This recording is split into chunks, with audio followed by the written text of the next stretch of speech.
What's up, guys? Welcome to Daily Dose of Reddit. This is your host, Zach, and today's subreddit is r/EntitledParents.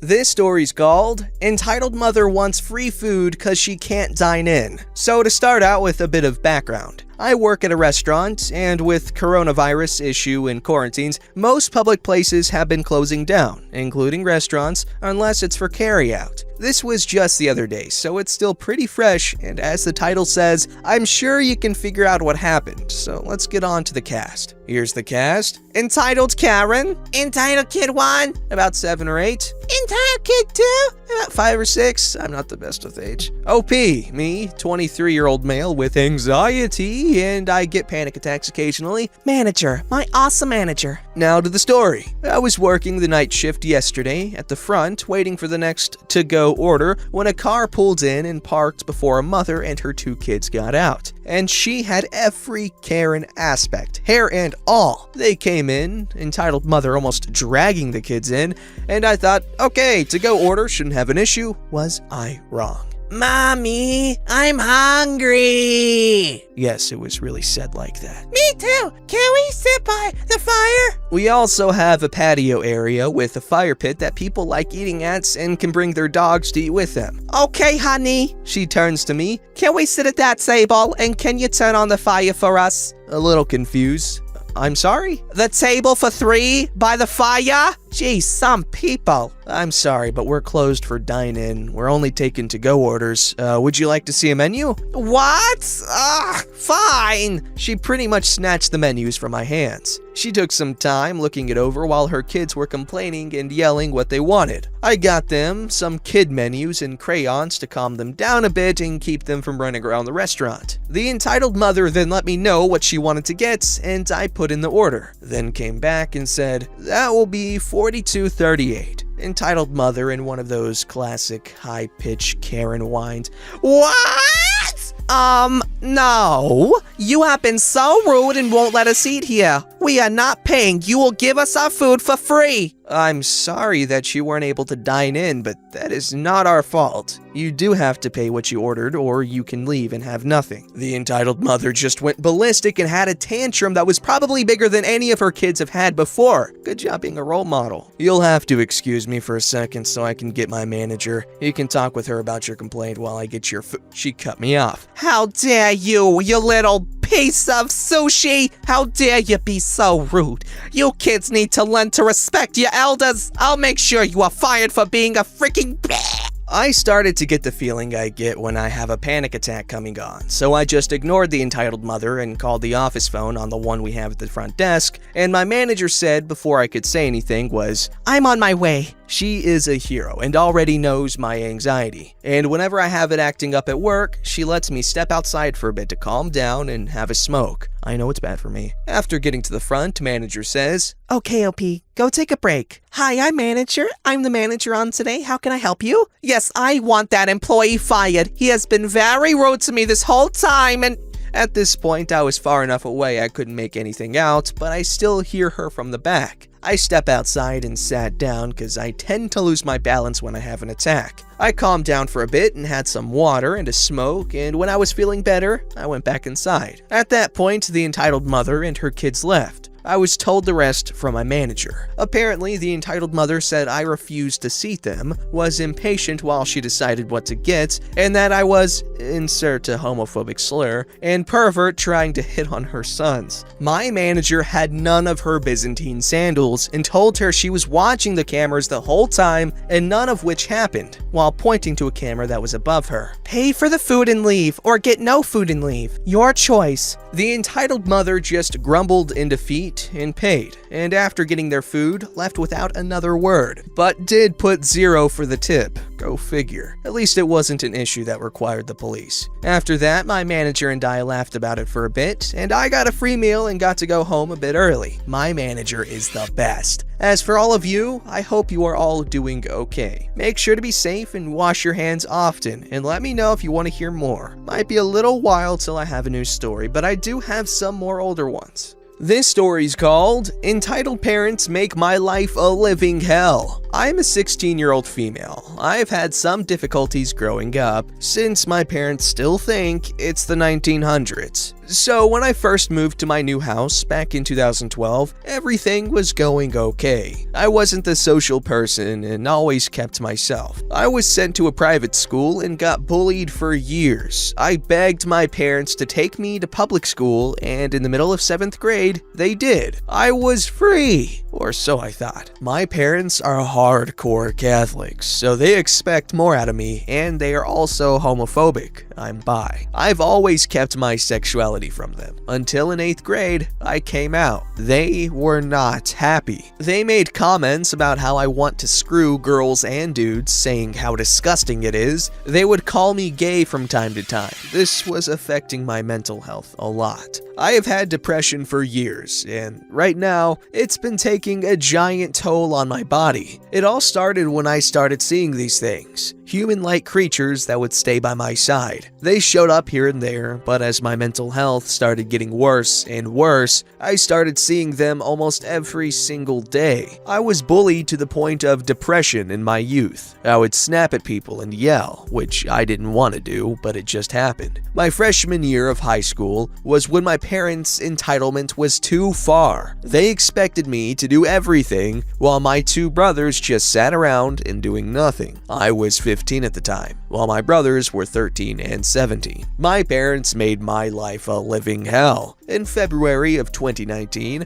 I had so much anger trapped inside of me, and I snapped at my parents, saying how I wanted to kill myself, how everyone hates me. I was sent to something called outpatient. It's like being in a hospital, but during the daytime. No Saturdays or Sundays. I was there for 3 weeks, and did it help me? Not entirely. My parents acted all nice until I was discharged from the place. About October of 2019, I tried overdosing to kill myself. I took probably around 20 to 25 pills of trileptal, a mood stabilizer that helps with my bipolar disorder. My ex of 7 months broke up with me, and I was crushed to the core. My parents were saying how I should get over him, but I couldn't. He used my body and money. I thought what we had was special. I overdosed to get out of this world, but then I was sent to this place called inpatient, where you're actually inside of a hospital 24/7. It was hell there, but I was only there for a week. We would have these parents' visits every Monday and Wednesday, and my dad would berate me to the point where I would cry, and then he would get mad at me even more. Once I got out of inpatient, my dad asked me this: "If you wanted to die so badly, why didn't you just let those pills kill you?" I was literally taken aback. The truth is,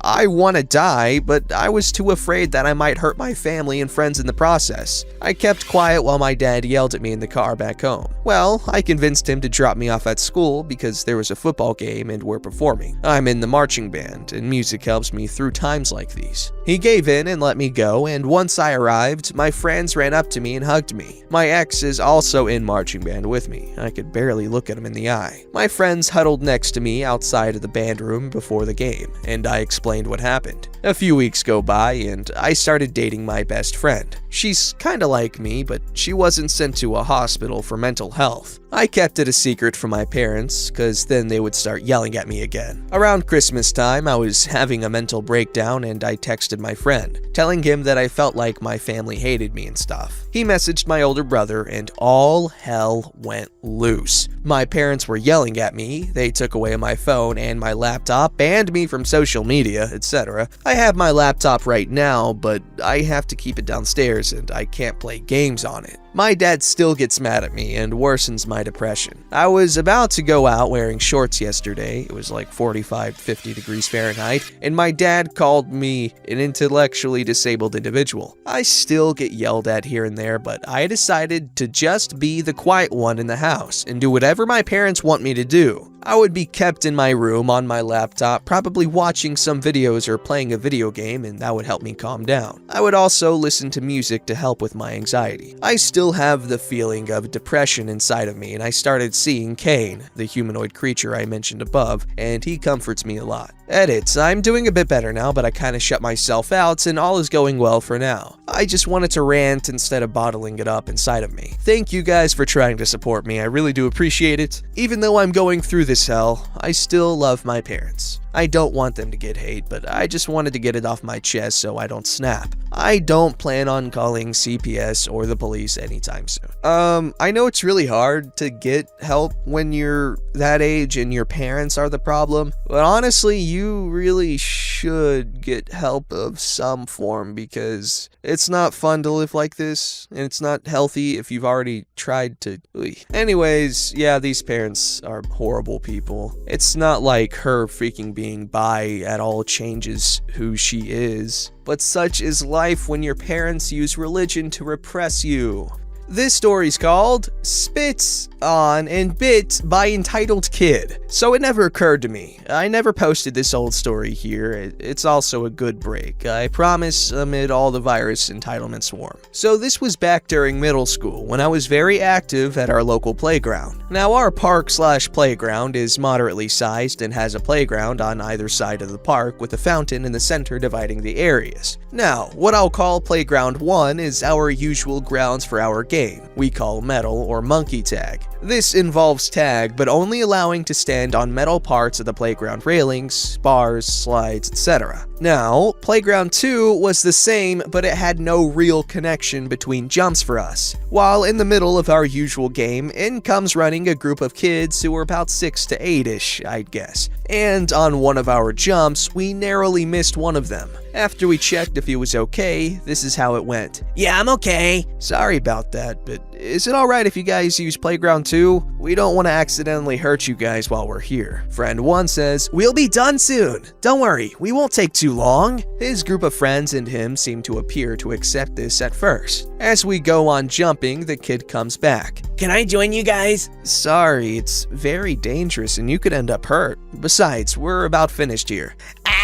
I want to do that too. It's not fair. I'm gonna get my dad to beat you up if you don't let me join you." "Sorry, but we gotta go now." On that, as I turned around, I felt a wet thud land on my leg. The boy had just spit a fat one at me. Friend 2 says, "Hey, don't spit at people because things don't work out like the way you want it. It's a bad thing to do." "Look, we gotta go, and don't spit on people." We walk off to the drinking fountain at the entrance of the park, and as I'm waiting, I feel a large, sharp pain in my back. The child had apparently not liked that we turned him down and latched his teeth into my back. My friend pried him off. As he went, it pinched down on my back hard and snapped off as my friend got him off. In that next moment, Entitled Mother had seen us pulling her kid off of me and screamed at us. My friend checked my back to see if I was bleeding while this was happening. "What are you doing to my kid? You're older kids. You shouldn't be bullying him. What is wrong with you?" "Your kid just ran up and bit my friend." "There's no way he would do something like that. He is a well-behaved boy. Besides, he's only playing around. You should just let him do what he wants." I turn around and my friend lifted up my shirt to show bite marks and a nice small trickle of blood. "Well, if he did bite you, you probably did something to hurt him first." "All I said is he couldn't play with us after he spit on me and then he jumped up and bit me. Control your kid." Was not being polite. I was pissed. "Well, why not? Are you leaving him out of your games because he's younger? No wonder. You deserve that bite." Friend 2 points at playground, specifically a bridge section, but I'm not sure what it was called, but it was the longest jump we barely make, and was clearly a jump probably 3 times more distance than the kid could make. "Alright, so do you think he can jump from that spot to there?" "No, of course not. Why would he?" "That's what we're doing. So we tell him he'd get hurt doing what we're doing." Entitled Mother cuts him off. "What is wrong with you kids? Are you trying to break your face and teeth? This is no circus. This is a playground. What are you even doing at the park? You're too old to do stuff like this. Can you even do that? I bet you're just over-exaggerating so he couldn't play." Friend 1 casually walks over to the playground, makes the jump, lifts himself, and then hops off. "There, happy now? We're leaving. Bye-bye. Learn to teach your kid not to bite or spit on people if things aren't going his way." "Well, my kid could make that jump too. Go play with him. He can beat all of you dumb craps at it." Completely forgetting her initial claims of her child not being able to make the jump and or breaking their face, I was about seething at this point from the whole situation, and I guess my friend noticed the look in my eyes and just grabbed me and just went, "Let's go, we got dinner to grab." Entitled mother as we walk off, You kids are animals and should be allowed here. You're a danger to every kid. friend 1 flipped her off and kept holding it until we got out of eye range, while friend 2 yelled, "You're a dumb bitch who can't raise your kid." Honestly, it was outrageous, and at dinner my friend's dad was treating us for, he asked why I had tears in my eyes and looked ready to punch someone, and we told him the whole story, and he just said, "Yeah, there are some crazy people, but forget about it. Now, let's eat."